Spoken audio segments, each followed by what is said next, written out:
እስመሃያል አንተ እኮት በጎሰከበ ወወልድ ወመንፈስ ቅዱስ አሐዱ አምላክ። በስመ አብ ወወልድ ወመንፈስ ቅዱስ አሐዱ አምላክ። በስመ አብ ወወልድ ወመንፈስ ቅዱስ አሐዱ አምላክ። ሰላም እግዚአብሔር ምስ ኩላትና ይሁን። አመንቲ ክርስትና መፍቀርቲ ክርስቶስ ብልማኖ ናይ ቅድስተ ቅዱሳን ንጽሕተ ንጹሓን ብክልተ ወገን ድንግል ዝኾነት ኣዴና ማርያም ልማኖኡ ተኣምኑ ደቂ ዓዶም ቅዱሳን ዝኾንኩም ስድራ እግዚአብሔር ብስም አብ ብስም ወልድ ብስም መንፈስ ቅዱስ በቲ ዘለኹም ዓዲ ኣብ ቁፅራ ሰዓት ከመይ ሓዲርኩም ከመይ ውዒድኩም ከመይ ኣምሲኹም ሰላም ክትህልዉ ሰናይ ትምኒተ እዩ። መጀመርታ ርሑስ በዓል ልደት እንዳበልኩ ኳዓና ስመይ ዲያቆን ኤቨን ሃይለ ይበሃል ካብ ሃገረ ጀርመን። በዓል ንሕና ይሕዋትኩም በምህር ኤፍሬም ፍቓዱ ትርጓሜ ወንጌል ብኦንላይን እንምሃር ብዛዕባ ልደት ብሕቶን መልስን ሓፂር መደብ ሒዝናልኩም መፂና ኣለና። ሰናይ ፃንሒት ይኹነላ። በጎሰከበ በአጽፍት ተተብለለ ሰብአ ሰገል ማለት ሰብ ጥበብ ጎይታ ምዝተወልደ እቲ ኮኸብ ከም ዝረአን ንዕዑ ስዒቦም ናብ ጎይታ ብምኻድ ነቲ ገጸ በረከት ክህቦ ከም ዘለዎም ብኸመይ ፈሊጦም እዮም ዝመፁ። ወንጌለ ማቴዎስ ምዕራፍ 2:1 ነዚ ትምልሰልና ከዓ ሓፍትና ዛይድ ሓድሽ ካብ ሃገረ ቤልጊን። እንኳዕ ናብ ብርሃነ ልደቱ ብሰላም ኣብፅሐና። ኣቦኦም ዝረድሸት ፍርቂ መዓልቲ ኣብ ነቕዓ ማይ ኮይኑ መፅሓፍ ፍልስፍንኡ እናተመልከተ ከሎ ድንግል ኣብ ሰሌዳ ኮኸብ ህፃን ሓቂፋ ተቐሪፃ ረኣየ። እዚ ነገር እዚ ቁኑዕ እዩ እሞ ከይተፈፀመ ኣይተርፍን እዩ ኢሉ ቀልጢፉ ኣብ ሰሌዳ ብርት ቀሪፁ ኣቐመጦ። ክመውት ከሎ ንደቁ እዚ ኮኸብ እዚ መፂኡ ምስ ረኣኹሞ ሰማያዊ ንጉስ ክውለድ እዩ እሞ ነዚ ወሲድኩም ሃብዎ ዝበሎም ሒዞም ዓንድም ዘእምዘመዱ ለበልኣም ይብሎም ኮኸብ ይሰርቕ ያዕቆብ ወይ ኣትታ ሃጥያት እምእስራኤል ዝበሎ ሒዞም ዘሁልቅ ምዕራፍ 24:17 ዓንድም ትሩፋን ኣብ ባቢሎን ነገስተ ተርሲስ ወደስያት ኣመሃ ያበውኡ ነገስተ ሳባ ወዓረብ ጋዳ ያመፁ እናበሉ ክጽልዩ ሰሚዖም። መዝሙር 72:10 ስለምንታይ እዩ ጎይታና መድሓኒና ኢየሱስ ክርስቶስ ኣብ ቤተልሔም ዝተወልደ? ወንጌል ማቴዎስ ምዕራፍ 2:1-2 ነዚ ዝምልሰልና ከዓ ሓውና ዲያቆን ደስነት ኣባይ ካብ ሃገረ ኔዘርላንድ ሆላንድ ናብ መልሲ ከብለኩም። ጸጋን ሰላምን ናይ ጎይታና መድሓኒና ኢየሱስ ክርስቶስ ምስ ኩላትና ይኹን። ብመጀመርታ እንቋዕ ናብ ብርሃነ ልደቱ ብሰላም ኣብፅሐና። በዓልና ናይ በረኸት ናይ ጽድቂ ክገብረልና እግዚአብሔር ኣምላኽና ናቱ ሰናይ ፈቃድ ይኹነልና። ሽምባር ስለምንታይ ክርስቶስ ኣብ ቤተልሔም ዝተወልደ ዝብል ሕቶ ክርስቶስ ኣብ ቤተልሔም ዝተወልደሉ ምክንያት ትንቢትን ምሳሌን ንክፍጽም እዩ። ትንቢት ኣብ ትንቢተ ሚልክያስ ምዕራፍ 5:2 ዘሎ ሃይለ ቃል ኮይኑ ንሱ ድማ ነቢይ ሚልክያስ ኣብ ኣገልግሎት ጸኒሑ እንዳተመለሰ ከሎ ንቤተልሔም ረኣያ እሞ ዓንያ ነበረት ድሕሪኡ ከምዚ ክብል ተነብየላ ማለት እዩ። እግዚአብሔር ኣቲ ኣብ ምድሪ ኤፍራታ ዘለኺ ቤተልሔም ንስኺ ካብተን ኣብ ይሁዳ ዘለዋ ከተማታት ዝነኣስኪ ኢኺ ትውልዱ ካብ ጥንቲ ካብ ዘለዓለም ዝኾነ ንጉስ ካባኺ ክትንስእ እዩ በለ ብምባል ተነብየላ ማለት እዩ። ነዚ ትንቢት ንክፍጽም ድማ ክርስቶስ ኣብ ቤተልሔም ተወልደ። ምሳሌ ድማ ኣብ መጽሓፈ ኢያሱ ምዕራፍ 14:6 ጀሚርና ምስ ንርኢ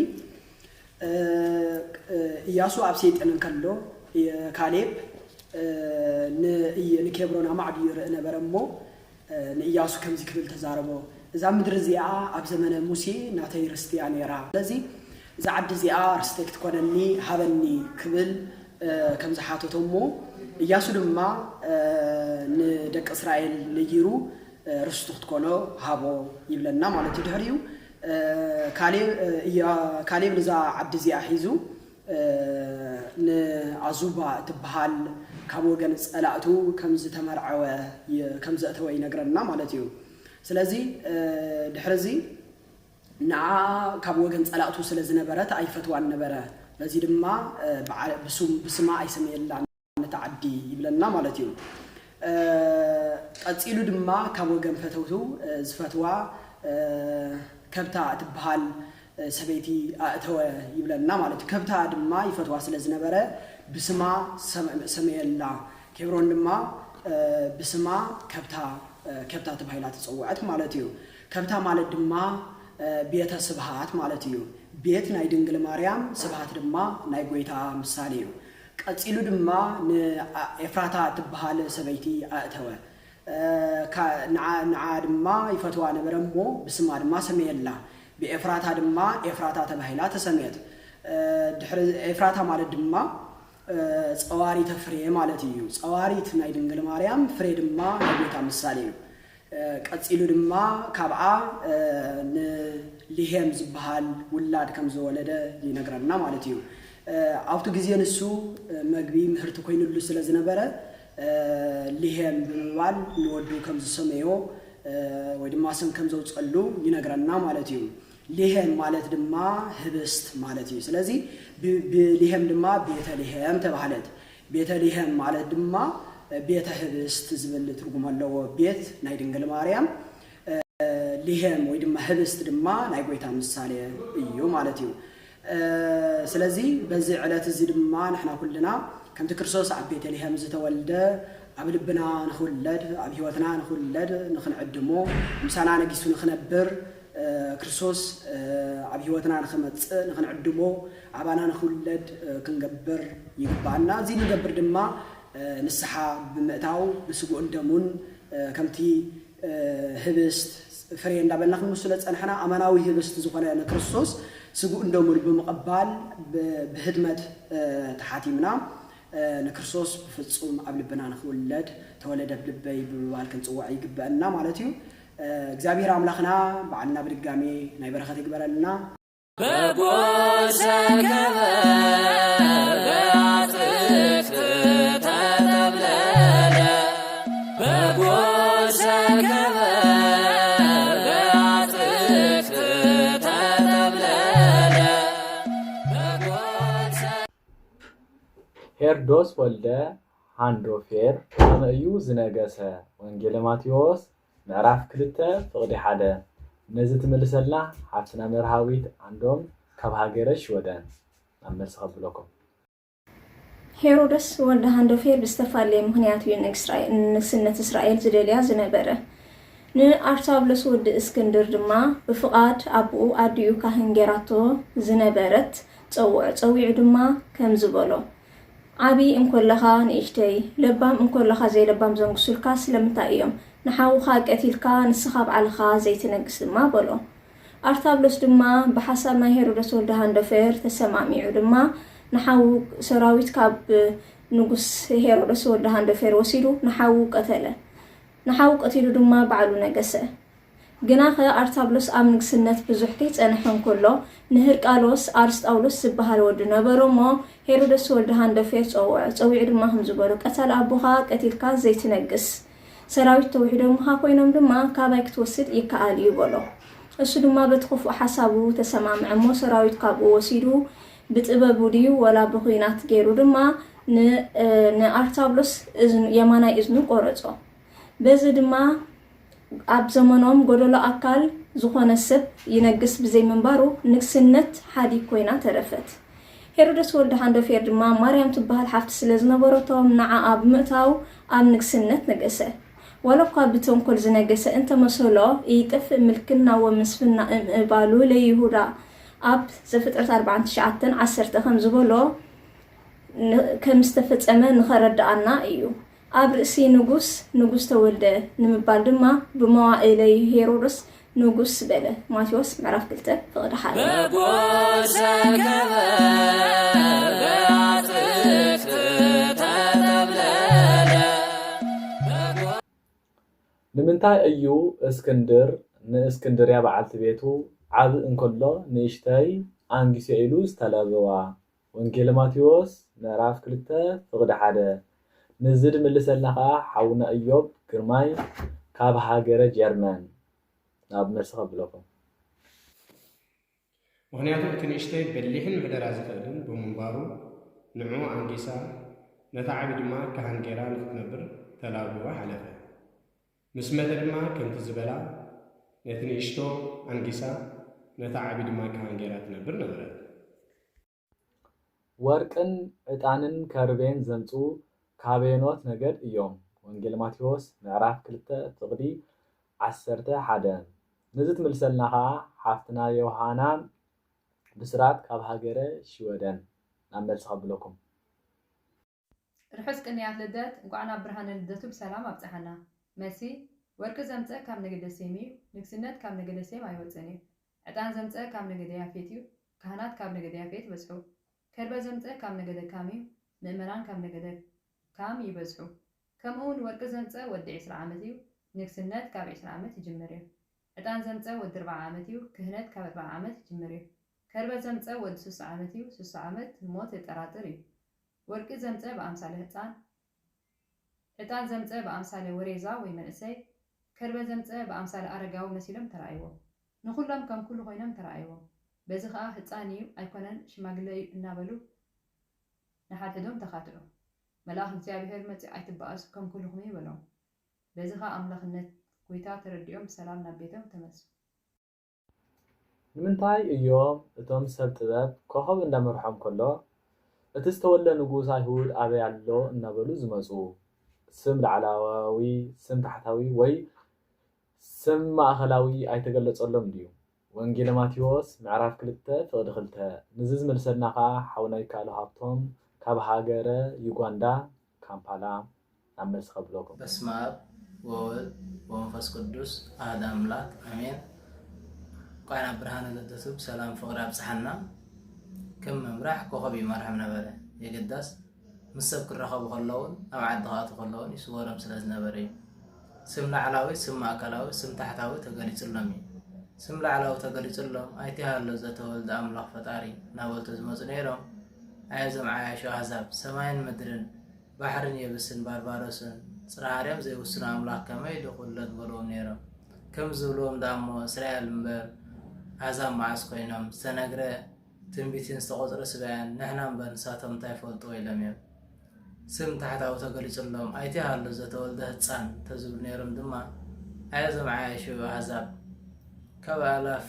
እስራኤል እልፊ ተወሊዶም እልፊ መይቶም ከመይ እናንፈል እንበልዎም ነይሮም ስም ማእከላዊ ተገሊፅሎም ኣይትሃሎ ዘተወልደ ንጉስ ኣይሁድ በሉ ንጉስ ዝውለደሉ ኩሉ ስለ ዝፈልጦ በጎሰ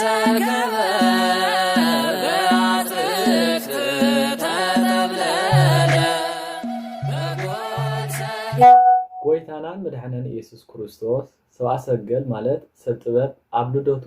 ከም ዝመፁ ምግባሩ ስለምንታይ እዩ ወንጌል ማቴዎስ ምዕራፍ 2 ፍቕዲ 1 ንዚ ትምልሰልና ኸዓ ሓፍትና ሃና ሚካኤለ ካብ ሃገረ ሽወደን ኣብ መልሲ ኣብለኩም ርሑስ በዓል ልደት ንመላእ ኣመንቲ ክርስትና ምክንያቱ ሰብ ፋርስን ባቢሎን ንበኣሲ እምበር ንፍቕሪ መፂኦም ኣይፈልጡን እዮም ብልደት ጎይታና መድሓኒና ኢየሱስ ክርስቶስ እርቂ ከም ጀመረ ከረድእ አንድን ከመይረስ ንዋይ ኣቡ ከም ዝብለና ገንዘብ ኣቡኡ ንምውራስ ካልኣይ ልደቱ ከነዚኣቶም ምግላፁ ስለምንታይ እዩ እንተበልና ይደልይዎ ነይሮም እዮም እሞ ዝደለይዎ ምግላፁ ልሙድ እዩ አንድን ክሕደት ኣብዚኣቶም ገዲዱ ስለ ዝነበረ ኣብ መዋዕለ ልደቱ ክሕደት ኣብ ዝበርትዖም ናብ ምድረ ግብፂ ከደ ኢሉ ከም ዘምፅኦ አንድን ንእስራኤል ዘለፋ ንኣሕዛብ ካብ ተስፋ ማለት እዩ በጎሰ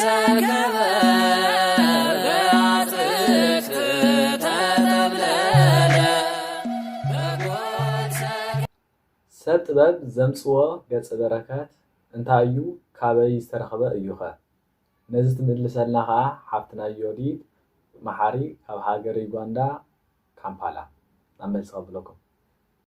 ሰላም እግዚአብሔር አምላክ ምስኩላትና ህዝበ ክርስቲያን ይኹን እንኳዕ ናብ ብርሃነ ልደቱ ብሰላም ኣብፅሐና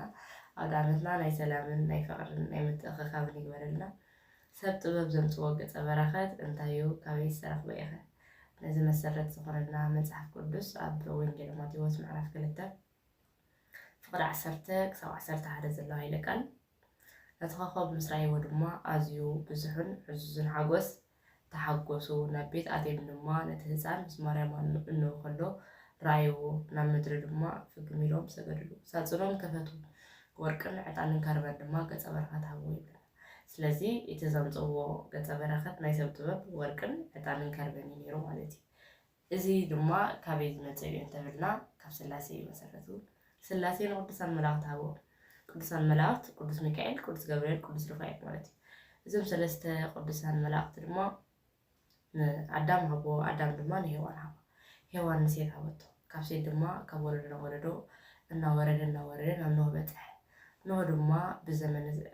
ብዘመነ ማያሂ መርከብ ሰሪሑ ክወፅእ ከሎ ነቲ ሰለስተ ንዋያት ሒዝዎ ወፅእ ድሕሪ ካብ ሰለስተ ደቁ ካብ ሴምን ካብ ካምን ካብ ያፌትን ንሴም ፈልዩ ካባኻ ብሩኽ ውላድ ክውለድ እዩ ስሙ ድማ መልክዕ ጻድቕ ወለደ ስርዓተ ብህትውና አስተምሮ ነቲ ሰለስተ ንዋያት ድማ ክዕቅቡ ኣዝዞ ኢልዎ ሞተ ብድሕሪኡ እቲ ብሩኽ ዝተባሃለ ውላድ ተወልደ ስሙ ድማ መልክዕ ጻድቕ ተባሃለ ሴም ድማ ከም ናይ ኣቦ ቃል መሰረት ነቲ ሰለስተ ንዋያትን ዓፅማ ኣቦውን ሒዙ ምስ መልክዕ ጻድቕ ተበገሰ ኣሕዋቱ ድማ ክስዕብዎ ደለዩ ካምን ያፌትን ንሱ ግና እዚ ትእዛዝ ዝንዓይ ዝተዋህቦ እሞ ንስኻትኩም ተመለሱ በሎም ንሳቶም እውን ተመልሱ ብድሕሪኡ ምስ መልክዕ ጻድቕ ብመላእኽ ተመሪሖም ናብ ዱዳልዮም ዝበሃል ቦታ በፅሑ ኣብቲ ዓሚቕ መሬት ድማ ነቲ ዓፅማ ኣቦ ቀበርዎ ናብ ዮርዳኖስ ድማ ተሳገሩ ዮርዳኖስ ተሳጊሮም ንመልክዕ ጻድቕ ድማ ስርዓተ ብሕትውና ኣስተምሃሩ ነቲ ሰለስተ ንዋያት ድማ ክዕቅቡ ኣዘዙ እዚ ሰለስተ ንዋያት እዚ ዓቅቦ ምስ ሰብ ኣይትተሓወስ ኣብ ሰበይቲ ኣይትብፃሕ ልብሲ ኣይትልበስ ዳባ ልበስ ፀጉርኻ ኣይትላፀ ፅፍርኻ ኣይትስደድ ጥዑምን ምቁርን ምግቢ ኣይተቕመፅ ፅዋዕ ኣይትስተ ስጋ ድማ ኣይትብላዕ ብወይንን ብሕብስን ኣስተኣኩት ኢሉ ኣዘዙ ብድሕሪ እዚ ኣቦና ኣብርሃም ነቶም 5 ነገስት ናይ ሶዶም ክሕግዝ ኢሉ ነቶም 4 ነገስት ናይ ኮልዶ ጎመን ስዒሩ ምለስ ከሎ ተሓጊሱ ንእግዚኣብሔር ኣብ ዘመነሲ ንወድኻ ሰሊልካ ዳወት ዓለት እንተሰዓትን ከተርእየኒ ኢኻ ኢሉ ሓተቶ እግዚአብሔር ድማ እዚ ኣብ ዘመንካ ኣይከውን ግናኸ ዮርዳኖስ ተሳገር እሞ ምሳሌው መልክዕ ጻድቕ ክነግረካ ይበል ከም ቃል እግዚአብሔር መሰረት ኣቦና ኣብርሃም ዮርዳኖስ ተሳገረ መልክዕ ጻድቕ ድማ ረኸቦ መልክዕ ጻድቕ ድማ ወይንን ሕብስትን ኣዳልዩ ተቐበሎ ነቲ ሰለስተ ንዋያት ድማ ሃቦ ኣቦና ኣብርሃም ሒዝዎ ተመልሰ ነቲ ሰለስተ ንዋያት ድማ ሒዝዎ ምስ ተመልሰ ንወዱ ይስሐቅ ሃቦ ይስሐቅ ድማ ንወዱ ያዕቆብ ሃቦ ያዕቆብ ድማ ናብ ግብፂ ከኣቲ ከሎ ነቲ ንዋያት ሒዝዎ ኣተወ ደቁ እቶም 12 ነገድ ድማ ካብ ግብፂ ክወፅእ ከለዉ ነቲ ንዋያት ሒዞሞ ወፁ ኣብ ነገደ ይሁዳ ድማ ተቐመጠ ኣብ ነገደ ይሁዳ ተቐሚጡ እናወረደ ድማ ናብ እሰይ በፅሐ እሰይ ድማ ንወዱ ንጉስ ዳዊት ንልበ ኣምላኽ ዳዊት ሃቦ ማለት እዩ ልበ ኣምላኽ ዳዊት ድማ ንወዱ ንጥበበኛ ሰሎሞን ሃቦ ጥበበኛ ሰሎሞን ንወዱ ረባም ሃቦ ብድሕሪኡ ካብ ረባም ኣብ ባቢሎን በፅሐ ካብ ባቢሎን ድማ ኣቶም ሰብ ጥበብ ሰብኣ ሰገል መፅኦም ነቲ ንዋያት ወሰድዎ መፅኦም ድማ ንጎይታና መድሓኒና ኢየሱስ ክርስቶስ ምስ ድንግል ማርያም ኣድዮ ከሎ ነቲ ገፀ በረኸት ኣቕረብሉ ስብሐት ለእግዚአብሔር ወለወላዲቱ ድንግል ብመስቀሉ ክብር ኣሜን እቲ ኮኸብ ብቆመት ሰብኣይ ዝኣክል ትሕት ኢሉ ምስ ረኣይዎ ሰብኣ ሰገል ተሓጎሱ ስለምንታይ ወንጌል ማቴዎስ ምዕራፍ 2 ፍቕዲ 10 ንዚ ትምልሰልና ከዓ ሓፍትና ፍትሓዊት ሃብቲት ካብ ሃገረ ሽወደን ኣብ መልሲ ከብለኩም እንኳዕ ናብ ብርሃን ልደቱ ብሰላም ኣብፅሐና ኣቕዲሙ ምስ ሰብ ክራኸቡ ኣብ ኣዲ ክኣትዉ ከለዉ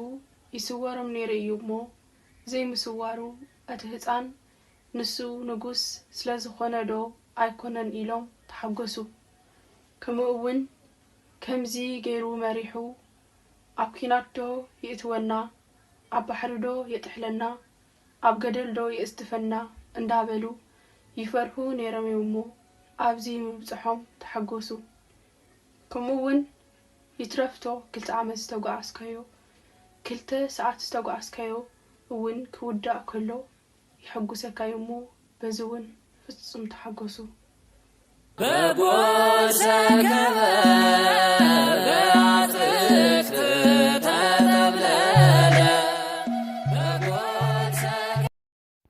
ንጉስ ሄሮድስን እቶም ህዝብን ሰብኣ ሰገል ኣይቴ ሃሎ ዘተወልደ ንጉስ ኣይሁድ እናበሉ ከም ዝመፁ ሰሚዖም ረዓዱን ተሸበሩን ምክንያቶም ግለጽ ወንጌል ማቴዎስ ምዕራፍ 2 ፍቅዲ 3 ነዚ ትምልሰልና ከዓ ሓፍትና ጽጌ አብርሃም ካብ ሃገረ ሽወደን ኣብ መልሲ ከብለኩም ርሑስ በዓል ልደት እንኳ ኣብቃዓና እቲ ምክንያት ንጉስ ሄሮደስ ንጉስነቱ ከይምንጠል ረዓደ ምክንያቱ ንጉስ አይሁድ ክብሉ ሰሚዑ ንጉስ ከይቀተለ ኣይነግስኒ ብምባል ተሸቢሩ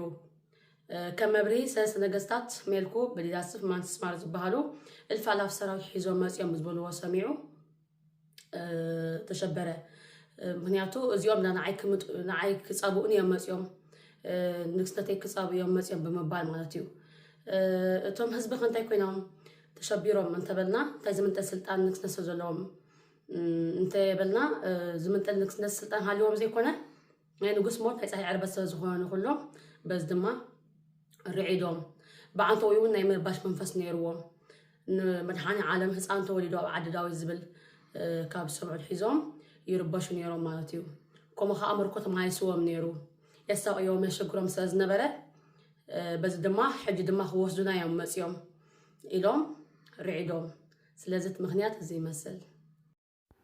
ስለምን እንታይ እዩ ጎይታና መድሓኒ ኢየሱስ ክርስቶስ ክውለድ ከሎ ብዘመነ ሄሮዶስ ዝበለ ወንጌል ማቴዎስ ምዕራፍ 2 ካብ ፍቅዲ 1 እስካብ ፍቅዲ 2 ንዚ ትምልሰልና ከዓ ሓፍትና ኮኸብ ዕቁባይ ካብ ሃገረ ጀርመን ናብ መልሲ ከብለኩም መጀመርታ ርሑስ በዓል ልደት ይበረልና ካብ ቀፂሉ መልሲ መጽሓፍ ክጻሕፍ ከሎ ዘመን ክቁፀር ከሎ ብንጉስ ብመሳፍን ፓትርያርክ ጳጳስ ስለዝኾነ ይኻን ብዘመን ሄሮደስ ተባለ ብዛዕባ እዚ መጽሓፍ ቅዱስና ኻና ኣስፈይ ዝገልጸልና ኣብ ወንጌላዊ ማቴዎስ ምዕራፍ 2 ካብ ፍቅዲ 1 ክሳብ 2 እዩ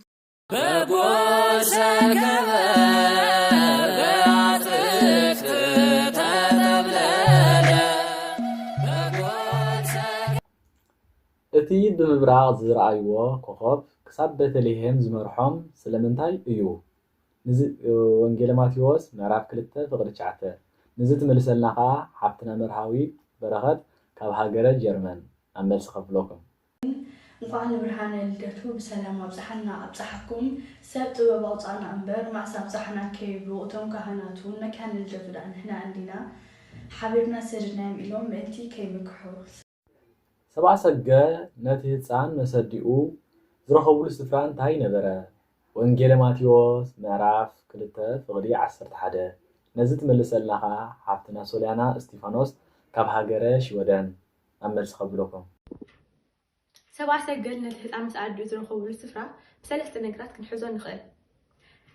ቀዳማይ ቤት እንተበለ ቅዱስ ዮሴፍ ዘኒጋባ ዘርጊሕላ ስለ ዝነበረ ካልኣይ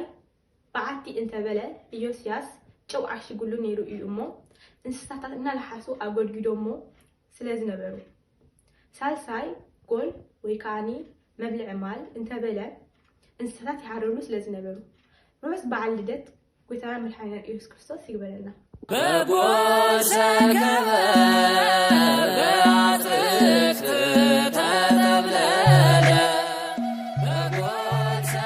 ሰብኣ ሰገል ነቲ ህፃን ምስ ረኸቦ ናብ ሄሮዶስ ካይምለሱ ብሕልሚ ዝተረኣዮም ስለምንታይ እዩ ወንጌል ማቴዎስ ምዕራፍ 2 ፍቅዲ 12 ነዚ ትምልሰልና ሓፍትና ሄደን ዕቁባይ ካብ ሃገረ ጀርመን ናብቲ መልሲ ከብለኩም እንኳን ኣብ ብርሃነ ልደቱ ብሰላም ኣብፅሓና ጽባሕ ድሕሪ ጽባሕ ክመጽእ እዮም ኢሉ እንዳተጽበየ ከሎ ድንግል ማርያም መንገዲ ምእንቲ ክትስጉም ከምኡ ድማ ሃይማኖት ምእንቲ ክሰፍሕ በቲ ዝመፅሉ እንተተመልሱ ግና ሃይማኖት ይጸንዕ እምበር ኣይሰፍሕን እዩ ከምኡ እውን መንገዲ ክሓፅረሎም 2 ዓመት ዝተጓዓዝዎ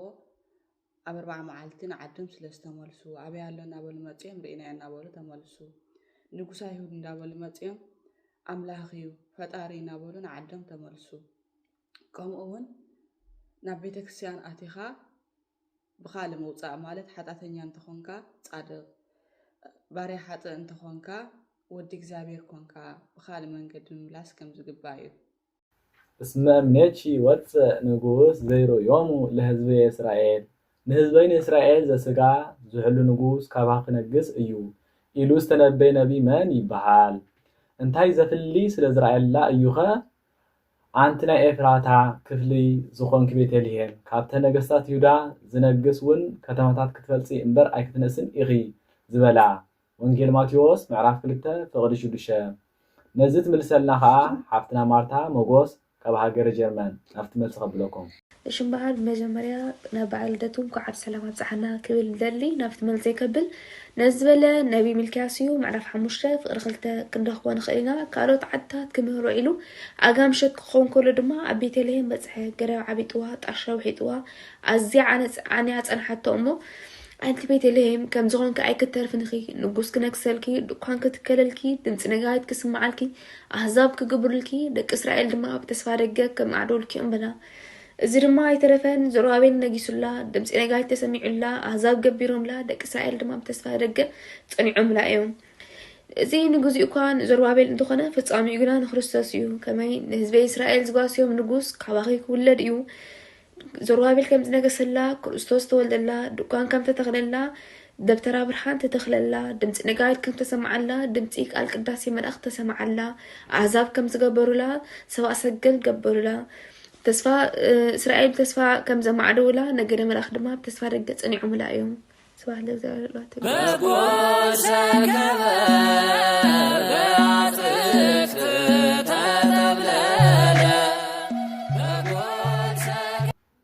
እቲ ሰብኣ ሰገል ማለት ሰብ ጥበብ ዘምፅዎ ገፀ በረከት ኣብ ምንታይ ዋዕላ ውዒሉ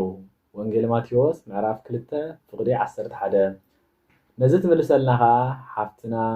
ሳባ ከሰተ ካብ ሃገረ ሽወደን መልሲ ከብለኩም በስመ አብ ወወልድ ወመንፈስ ቅዱስ ሓደ አምላክ አሜን። እንኳን ብርሃነ ልደቱ በሰላም አብጽሐና ድንግል ማርያም ገፊላ ነዳያን ወጽይታ ንቅዱስ ጴጥሮስ ሃበቶ ቅዱስ ጴጥሮስ ከዓ ከፊሉ ነዳያን ወጽይቱ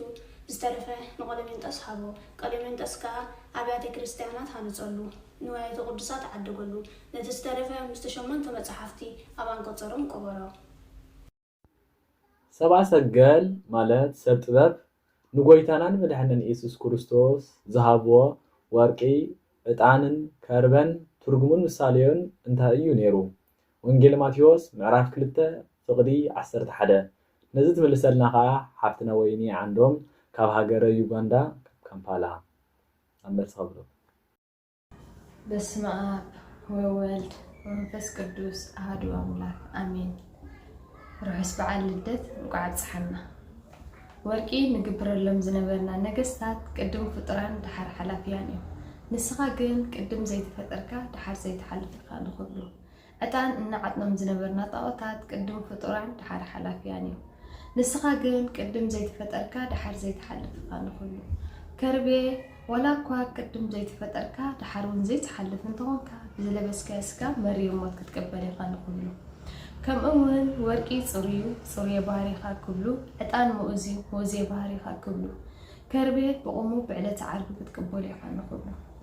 ከምኡ ድማ ወርቂ ጽሩይ ከም ዝበልናዮ ብኣኻ ዝኣምኑ ምእመናን ጽሩያን ምግባርን ሃይማኖትን እዮም ክብሉ ዕጣን ሙእዝዩ ከም ዝበልናዮ ብኣኻ ዝኣምኑ ምእመናን ምእዛነ ምግባርን ሃይማኖትን እዮም ክብሉ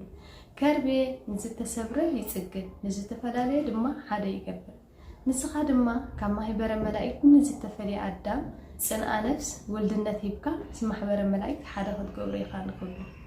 ምሳሌኡ ድማ ነዚ ይመስል ወርቂ ናይ ሃይማኖት ምሳሌ እዩ ወርቂ ጽሬቱ ብሓዊ ከይተፈተነ ኣይፍለጥን እዩ ሃይማኖት ድማ መከራ ከይተቐበልካሉ ዓስቢ ኣየውህብን እዩ ዕጣን ናይ ተስፋ ምሳሌ እዩ ዕጣን ካብ ርሑቕ ከም ዝሽትት ተስፋ ድማ ንዝረሓቐ ከም ዝቐረበ ንዘይተረአየ ከም ዝተረአየ ጌራ ተርእየካ اسم آمينة سترسيو لزئي هلو كما زهلو كم زبلنا أب يوهانس أفورك أب درسان إسران حال كربي ناي فقر مثالي كربي نستفاد ليه حدا كم زقبر فقر دما بحدا كم زنبر تقبر هايمانوت تسفى فقري ناتكا جنزبين كله كم أون ورقي ناي سماعتاتي كما ورق بأسات فتنو لسماعت كم زبل أتان ناي بحتاويان ዕጣን ካብ ርሑቕ ከም ዝሽትት ባሕታውያን ድማ ብተስፋ እዮም ዝነብሩ ከርቤ ናይ ምእመናን ከርቤ ሓደ ከም ዝገብር ምእመናን ድማ ብፍቕሪ ሓደ ይኾኑ ሰማዒታት ባሕታውያን ምእመናን ናትካ ገንዘብ እዮም ክብሉ ከምኡውን ወርቂ ናይ መላእክት ዕጣን ናይ ደቂቃ ኣዳም ከርቤ ናይ ካልእ ፍጥረት ፊልጵስዩስ 2:10 ኩሉ ናትካ ፍጥረት እዩ ኩሉ ወስብሐት ለእግዚአብሔር በጎ ሰከበ በአጽፍት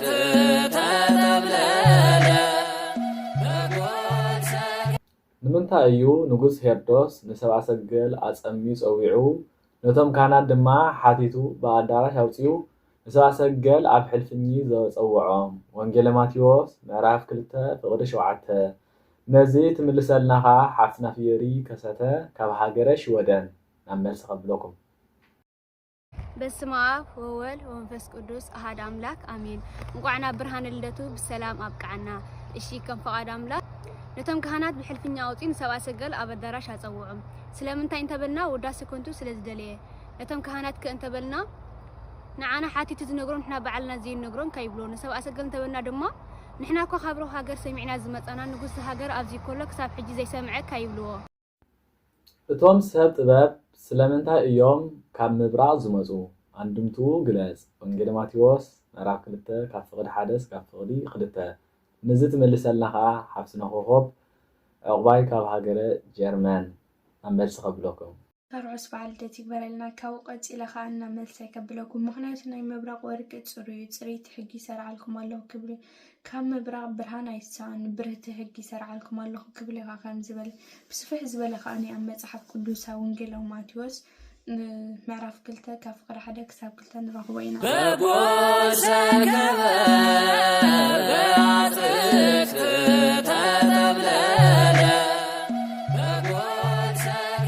እቲ ንሰብ ጥበብ ዝመርሖም ዝነበረ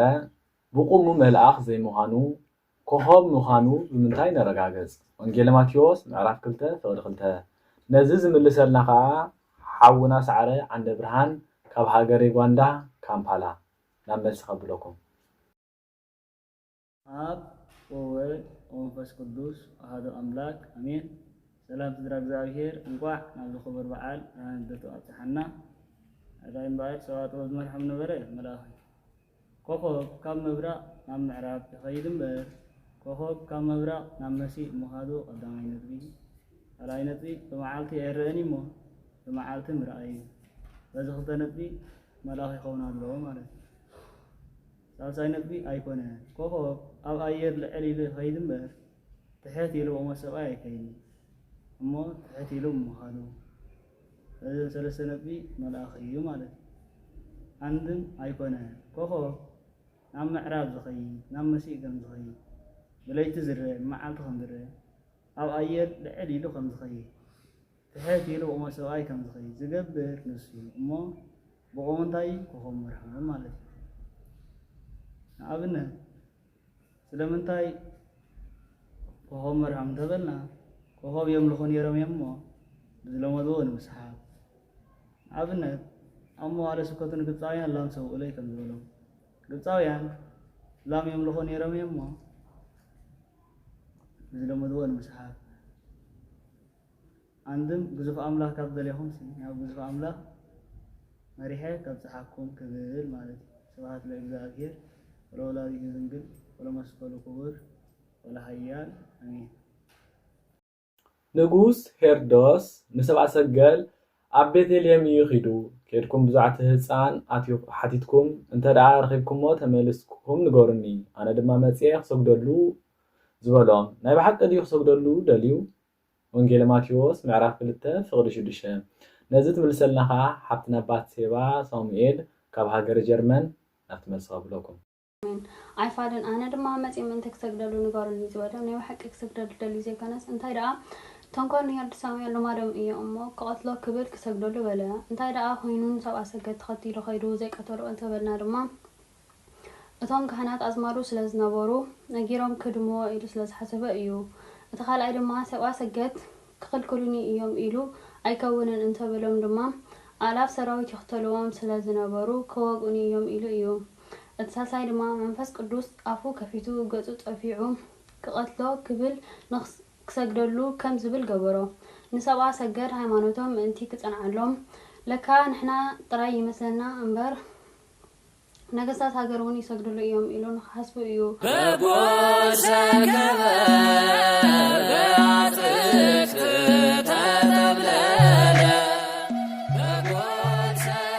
ካብዚ ብቕፃል ድማ ናብ ኣዛምድ ከነብል ኢና። ኣዛምድ ዘቕርበልና ከዓ ሓውና ዲያቆን ኣብኤል ኣንደ መስቀል ናብ ትሕዝቶ ከብለኩም። በስመ አብ ወወልድ ወመንፈስ ቅዱስ አሐዱ አምላክ አሜን። ርሑስ በዓል ልደት እናወልኩ ንበረኸት ዝኾነና ገለ ካብ ዝተምሃርናዮ ብመልክዕ ኣዛምድ ክንሪኦ ክንፍትን ኢና። ተቐዳሚት ሕቶና እንታይ እያ ትብል ዘላ መሰግላን ብምባል ኣምፂኡ ኣሎ። መሰግላን ማለት እንታይ ማለት እዩ እንድሕር ተኢልና ፀቢባን ማለት እዩ። እዚ ከዓ ኣብ ምንታይ ክንሪኦ ንኽእል ኣብ ምሳሌ ምዕራፍ 16 ፍቅሪ 9 ሰገድ ወሰኣፈ ንጉስ ኢሉ ምፂኡ ኣሎ። ስለዚ ሰገድ ዝበሃል ዘሎ ጥበብ ማለት እዩ። ሰብኣ ሰገድ ክንብል ከለና እንታይ ይኾን ኣሎ ማለት እዩ ሰብ ጥበብ እና ብሩህ ንገብሮ ማለት እዩ። እታ ካልአይቲ ናትና ሕቶና ኤፍራታ ትብል ዘላ ኤፍራታ ምስ መና ማሳሲልና ምስ ፀዋሪተ ፍሬ ማለት እዩ። እዚ ከመይ እዩ ብኸመይ ከምዚ መሲሉ እንድሕር ተኢልና ኣቦና ካሌብ ካብቶም 12 ሰደይቲ ዝነበረ ቦ ማለት እዩ። ንሱ ኣዙባ ትበሃል ሰበይቲ መጀመርያ የይቲ ነበራ። እዛ ኣዙባ ትበሃል ሰበይቲ ካብ ወገን ፀላእቲ ስለ ዝነበረት ባርስቲ ኣየፀዋዓላን ነይሩ ማለት እዩ። እታ ካልአይቲ ግን መን ትበሃል ነይራ? ከፍታ ትበሃል ነበራ። በዛ ሰበይቲ እዚኣ ከዓ ነቲ ቦታ እንታይ እንዳበለ ፀውዒዎ ከፍታ ኢሉ ፀውዒዎ ማለት እዩ። ከፍታ ቃል ብቃሉ እንድሕር ተኢልና ቤተ ስብሃት ማለት እዩ። ቤት ናይ መን ምሳሌ? ናይ ድንግል ማርያም ምሳሌ ማለት እዩ። ስብሃት ከናይ መን ምሳሌ? ናይ ጎይታ ምሳሌ ማለት እዩ። ሓራይ ታሳሲቲ ከዓ ዘተዋ ኤፍራታ ትበሃል። እዛ ኤፍራታ እውን ፈትዋ ነበረ። ብኤፍራታ ከዓ ነቲ ቦታ ኤፍራታ ተባሂሉ ተፀውዒ ማለት እዩ። ከምቲ ኣብ ሚክያስ ምዕራፍ 5 ፍቅሪ 2 ወአንቲ ቤተልሔም ምድሪ ኤፍራታ ኢታሃቲ ነገስተ ይሁዳ ኢሉ ምፅዎ ዘሎ እዚ ኤፍራታ ትበሃል። በዚ ክንሪኦ ንኽእል ማለት እዩ። ሓራይ ኤፍራታ ከታይ ማለት እዩ እንድሕር ተኢልና ፀዋሪተ ፍሬ ማለት እዩ። ፀዋሪት ናይ መን ምሳሌ? ናይ ድንግል ማርያም ምሳሌ ማለት እዩ። ፍሬ ከ ናይ መን ምሳሌ? ናይ ጎይታ ምሳሌ። ካብ ኤፍራታ ኣቦና ካሌብ ንመን ወለደ እንድሕር ተኢልና ንሊሄም ዝበሃል ውላድ ወለደ ማለት እዩ። ሊሄም ቃል ብቃሉ ህብስቲ ንምንታይ ንሊሄም ንወዱ ህብስቲ ኢሉ ፀውዒዎ እንድሕር ተኢልና ኣብቲ እዋን እቲ ኣብቲ ወርሓት እቲ እንጌራ ኮይኑሉ ወይ ከዓ ካዕቢቱሉ ስለ ዝነበረ በቲ ዝኾነ ወቕቲ ንወዱ ህብስት ወይ ከዓ ሊሄም ኢሉ ፀውዒዎ ማለት እዩ። ብስም ወዱ ከዓ እቲ ቦታ እንታይ ተባሃለ ማለት እዩ? ቤተልሔም ተባሃለ። ጎይታ ዓለም ኢየሱስ ክርስቶስ ከዓ ኣብዚ ቦታ እዚ ተመፂኡ ኣብ ቤተልሔም ተወሊዱ ብምባል ንገልፆ ማለት እዩ። ሓራይ ኣብዛ ራብዒቲ ከዓ መልከ ፀዴቅ ኢልና መፂና ኣለና። መልከ ፀዴቅ ናይ መን ምሳሌ እንድሕር ተኢልና ናይ ቀሳውስቲ ምሳሌ መፂና ኣሎ። ቅድም ባ ከብታ እንታይ ኢልና ነይሩ? ከብታ እዚኣ ኣምፂና ነይርና ምሽ ከብታ ናይ ምን ኢልና ፀኒና? ናይ ቤተሰባ። ኤፍራታ ከናይ ምን ኢልና ፀኒና? ናይ ፀዋሪት ፍሬ ማለት እዩ። ሓራይ እዛ ራብዒቲ መልከ ፀዴቅ ኢልና ዘለና ናይ መን ምሳሌ ኢልና? ናይ ቀሳውስቲ ምሳሌ ኢልና። እሺ መልከ ፀዴቅ ብኸመይ ምስ ቀሳውስቲ ተመሲሉ ብምባል ክነምፅ እንድሕር ተኮይና እዚ ኣብ ዘፍጥረት ምዕራፍ 14 ካብ ወደ 17 ክሳብ ፍጻሜ ክንረኽቦ ንኽእል። ንሱ ኸ እንታይ ይብለና እንድሕር ተኢልና ኣብቲ እዋን እቲ ኣቦና ኣብርሃም ንሓሙሽተ ነገስታት ሰሎም ክሕግዝ ከይዱ ነይሩ። ነቶም 4 ነገስት ናይ ኮልዶ ገሜር ከይዱ እንታይ ገበሮ? ቀተሎም። ቀቲሎም ክምለስ ከሎ ከዓ ናብ ብዮርዳኖስ ገይሩ ናብ መልከ ፀዴቅ መፀ ብለና። ኣብዚ እዋን እዚ መልከ ፀዴቅ ምምፃእ ኣብርሃም ስለ ዝፈልጥ ነበረ ብምንታይ ገይሩ ተቐበሎ ኢልና? ብህብስተ በረከት ፅዋዕ ኮቴት ገይሩ ተቐበሎ ማለት እዩ። ኣብዚ እዋን እዚ ምቕባሉ ንዕኡ መልከ ፀዴቅ ንዓና ከም እንታይ መሲልና ኣለና? ከም ቀሳውስቲ ወይ ከም ካህን ማለት እዩ። ኣብርሃም ከመይ መሲልና ኣለና? ኣብርሃም ከመይ መሲልና ኣለና? ከም ምእመን ማለት እዩ። ዮርዳኖስ ከመይ ተመሲላ ኣላ? ናይ ጥምቀት ማለት እዩ። እዚ ህብስተ በረከት ፅዋዕ ኮቴት ከዓ ስጋሁ ደሙ ማለት እዩ። ስለዚ እዚ እንታይ ኢልና ነምፅኦ? መልከ ፀዴቅ ምስ መን መሲልና ፀኒና? ምስ ቀሳውስቲ ማለት እዩ። ኣብርሃም ከምስ መን መሲልና? ምስ ምእመን። ዮርዳኖስ ከምስ መን መሲልና ኣለና? ምስ ጥምቀት። ህብስት ወይ ከዓ ወይኒ ከዓ ምስ መን ማለት እዩ? ምስ ስጋሁ ደሙ ማለት እዩ። ስለዚ በዚ ጌርና ብሩህ ንገብሮ ማለት እዩ። ሓራይ እዚ ካልእ ናይ ሳምሶም ኣምፂና ኣለና። ቁጥሪ 8 ሳምሶም ብመን መሰል? ብጎይታ። ጎይታ ብኸመይ ምስ ሳምሶም ተመሳሲሉ እንድሕር ተኢልና እዚ ኣብ መጽሓፈ መሳፍንት ምዕራፍ 13 ክንረኽቦ ንኽእል ኢና። ኣዲኡ ንሳምሶም መልኣክ መፅኡ የዘራርባ እሞ እንታይ ዝብላ? እዚ ቆልዓ እዚ ናይ ኣምላኽ ናዝራዊ ክበሃል እዩ፣ ኣብ ርእሱ መላፅያ ኣይተሕልፍሉ፣ ንሱ ከዓ ንደቂ እስራኤል ካብ ኢድ ፍልስጥኤማውያን ከድሕኖም እናበለ ኣብ ምሳሌ መጽሓፈ መሳፍንት ምዕራፍ 13 ፍቅዲ 5 ዝግባእ ነጊርና ኣሎ ማለት እዩ። ስለዚ ጎይታን ሳምሶምን ብምንታይ ይመሳሰሉ ተኢልና? ሳምሶን ብብስራተ መልአክ ተወሊዱ ማለት እዩ። ጎይታ ከ ብመን? ብብስራተ መልአክ ቅዱስ ገብርኤል ወዲዱ ማለት ስለዚ ጎይታን ሳምሶን በዚ ማሳሰሉ ማለት እቲ ኻልኣይ እንታይ ለማሳሰሎም ድሕርቴልና ሳምሶን ብምንታዩ ነቶም ጸላቱ ዝተዋግኦ ድሕርቴልና ብምንጋጋ ወይ ከዓ መንከስ ናይ ኣድጊ ብምግባር እንታይ ገይሮም ነቶም ጸላቱ ኣጥፊዎም ማለት በታ ምንንቲ ወይ ከዓ ንዕቕቲ ዝነበረት መንጋጋ ብምግባር እንታይ ገይሩ ነቶም ጸላቱ ኣጥፊዎም ማለት ጎይታ በታ ኣይሁድን ኣጋንንትን ዝነዓቕዋ ሞቱ ብሞት ኣጥፊዋ ማለት ስለዚ ታኻሊት ምሳሌ እዚኣ ትኾናላ ሓሳሲት ምሳሌ ኸ እንታይ እንድሕርቴልና ሳምሶን እንታይ ገይሩ እንድሕርቴልና ካብቲ ብህይወተ ስጋ ዝነበሩስ ምስ ሞተ ዝቐተሎም ወይ ከዓ ዘሞቶም ጸላቲ ይበዝሑ ይብለና ወይ ዘጥፎም ጸላቲ ይበዝሑ ይብለና ጎይታ ዓለም ኢየሱስ ክርስቶስ ካብቲ ብህይወተ ስጋ ዝነበረሉ ዝበዝሕ እንታይ ዳ ድሕሪ ሞቱ ዘጥፎም ኣጋንንቲ ይበዝሕ ብምባል በዚ በሩር ይገብረልና ማለት እዛ ታሽዒቲ ባህር ኢልና ኣምፂና ያለና ባህር እንታይ ማለት ምስምንታይ ኣብዛሚልና ያለና ምስ ሰሜናዊ ምዕራብ ኢልና ኣምፂና ያለና ማለት እዚ እንታይ ባህር ሊባ መስ ወይ ከዓ ኣዝየብ ኢልና ዘሎ እንታይ ንርቴልና ናብዚ ከምፃኩም እዚ ከም ንፈልጦ ማእዝናት ዓለም ዓበይቲ ማእዝናት ዓለም እንታይ ኣለና ሰሜን ተልና ደቡብ ኣለና ምዕራብ ተልና ምብራቅ ኢልና ኣለና ወይ ምስራቅ ንብል ኣለና ማለት እቶም ንኡሳን ማእዝን ንብሎም ዘለና ከበዓል መን ንርቴልና መስ ሊባ ኣዝየብ ባህር ማለት መስ እንታይ ማለት ንርቴልና ሰሜናዊ ምብራቅ ሆናሎ ማለት ሊባ ደቡባዊ ምብራቅ ሆናሎ ኣዝየብ ደቡባዊ ምዕራብ ባህር ከዓ ሰሜናዊ ምዕራብ ይለና ኣሎ እዚ ንምንታይ ኣብዚ ነገር ዝምፅናዮ እንታይ ስለ ዘገደሰና ከምኡ ምፅና ንርቴልና እቲ ንሰብኣ ሰገድ ዝመርሖም ዝነበረ ኮኸብ ዝመርሖም ዝነበረ ኮኸብ ድዩ ወይሲ መልኣኽ ኣብ ዝብል መጎተ ወይ ሓተታ ኣምፂና ነርና ሞ ንሱ እቲ መልኣኽ ዘብለና ምክንያት ሓደ ጠቂስና ዝነበርና ኩሉ ግዜ ኮኸብ ካብ ምንታይ ናብ ምንታይ ዝኸይድ ካብ ምብራቅ ናብ ምዕራብ ዝኸይድ ማለት እዚ ኮኸብ እዚ ግን ካብ ምንታይ ይኸይድ ካብ ምብራቅ ናበይ ከይዱ ናብ ሰሜናዊ ምብራቅ ከይዱ ማለት እዚ ብምባል ነቲ ኣርስቲ ምፅና ነርና ተኻላይ እውን እቲ ኮኸብ ዘየብለና ምክንያት እንታይ ኢልና ነርና ከም ንፈልጦ ኮኸብ ብግዜ ለይቲ እምበር ብግዜ ቀትሪ ኣይከይድ ነይሩ ኢልና ነርና ንሱ ጥራይ ዘይኮነኻ በቃ ናይ ኮኸብ ዘየብሎ ነገራት ብዙሕ ነገራት ጠቂስና ነርና ማለት ስለዚ እቲ ሓደ ንዓና ክተኣሳስረና ዝኽእል እዚ ማእዝናት ዓለም ብምንታይ ክንፈልጦ ንኽእል ወይ ከዓ ቤተክርስትያና ብምንታይ ትጥቀመሉ ንድሕርቴልና እዚ ብዝግባእ ክንነግሮ ንኽእል ኢና ማለት ስለዚ ኮኸብ መልኣኽ ገለ ዝብል ከዓ እቶም ኣሕዋትና ስለ ዝገለፅዎ ግዜ ክወስድ ኣይደልኒ ማለት እዩ እዚአን ተን ብዓቕምና ዘዳለልኹን ወይ ዘዳለናየን ብጉርናን በቲ ዝተምሃርናየን ማለት እዩ ካብዚ ብምቕፃል ድማ ብሓፍትና ሳሮን ክተኸስተ ካብ ሃገር ዩጋንዳ ካምፓላ መዝሙር ቀርበልና እዩ ናብቲ ትሕዝቶ ከብለኩም ስማ ወልድ መንፈስ ቅዱስ አሐድ አምላክ አሜን። በጎል ተከበ በአትርክት ተጠብለለ በጎል ተከበ በአትርክት ተጠብለለ ቤዛ ኩሉ ዓለም ቤዛ ኩሉ ዓለም ዮም ተወልደ ቤዛ ኩሉ ዓለም ቤዛ ኩሉ ዓለም ዮም ተወልደ ቤዛ ኩሉ ዓለም ቤዛ ኩሉ ዓለም ዮም ተወልደ ቤዛ ኩሉ ዓለም ቤዛ ኩሉ ዓለም ዮም ተወልደ አማን ብአማን አማን ብአማን አማን ብአማን አማን ብአማን መንክረ ስብሐተ ልደቱ መንክረ ስብሐተ ልደቱ መንክረ ስብሐተ ልደቱ መንክረ ስብሐተ ልደቱ ካብዚ ብቕፃል ድማ ብሓፍትና መርሃዊት ኣድሓኖም ካብ ሃገረ ሽወደን መዝሙር ክቐርበልና እዩ ናብቲ ሕዝቶ ከብለኩም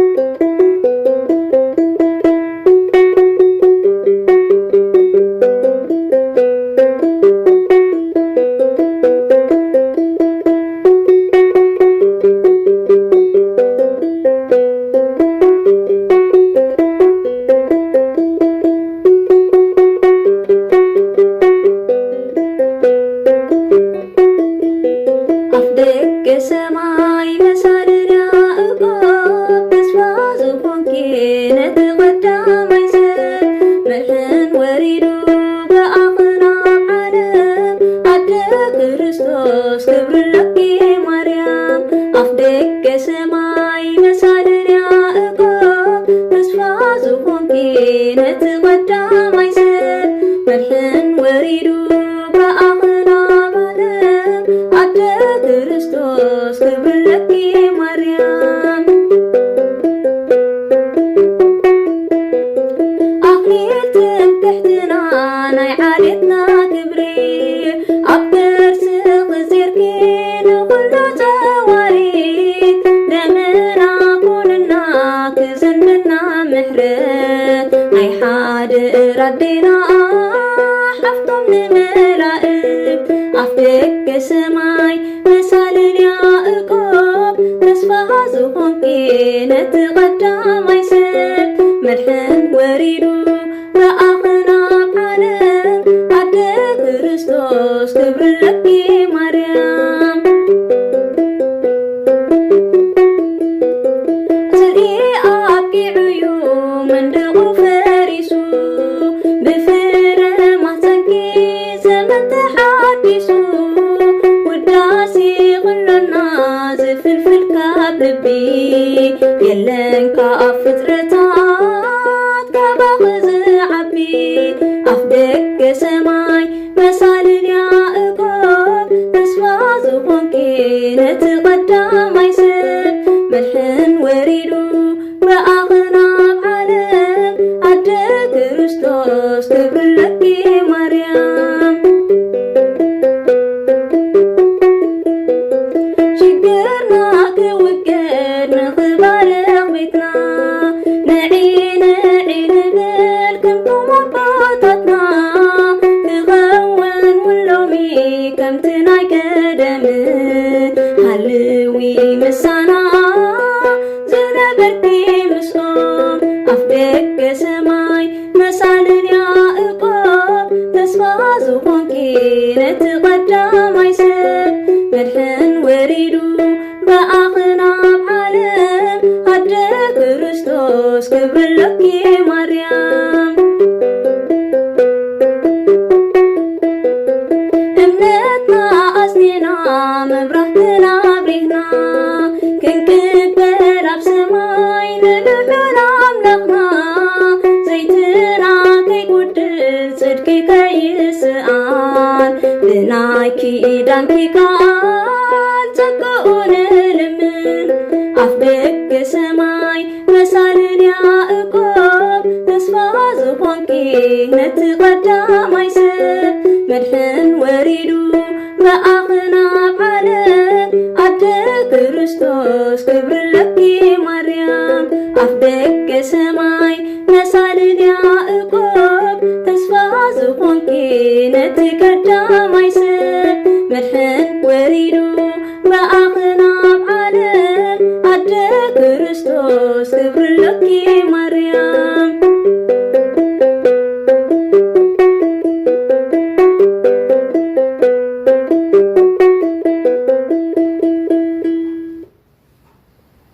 ከምኡውን ማሕበርና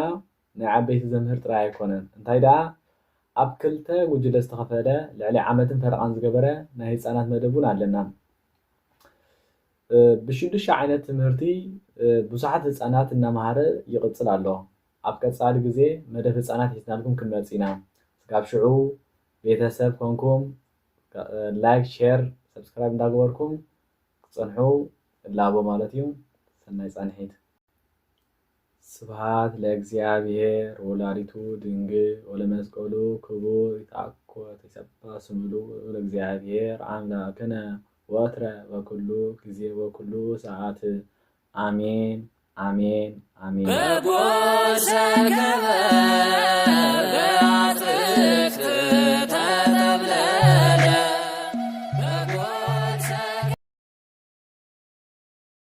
ስብሐት